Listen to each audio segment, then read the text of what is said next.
réaction de la France, c'est arrivé via le porte-parole du ministère des Affaires étrangères, Christophe Lemoine. Aujourd'hui, donc en conférence de presse, il a déclaré qu'il soutenait les actions de la Cour pénale internationale, mais il a refusé de répondre quand on lui a demandé si la France arrêterait Benyamin Netanyahou s'il se rendait donc sur le sol français. Voilà ce qu'il a déclaré plus précisément. La lutte contre l'impunité est notre priorité.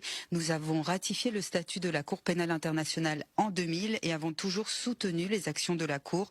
Notre réponse sera conforme à ces principes. Et puis Christophe Lemoine a ajouté que les mandats d'arrêt constituaient une question juridique complexe. C'est une situation qui nécessite beaucoup de précautions juridiques. Fin de citation. Et puis en Europe, les Pays-Bas ont également annoncé qu'elles se conformeraient à cette décision, tout comme la Belgique.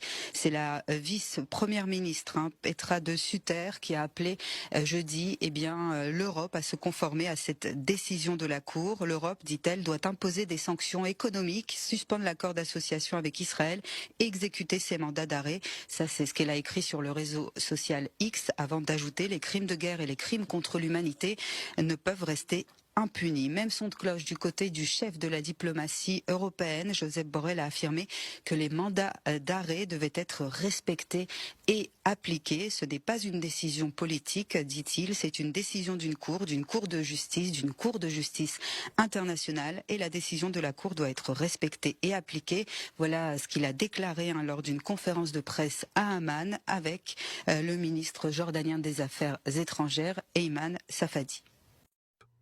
Merci de votre attention. Pour rester informé des dernières nouvelles et analyser, n'oubliez pas de vous abonner à notre chaîne Info Flash.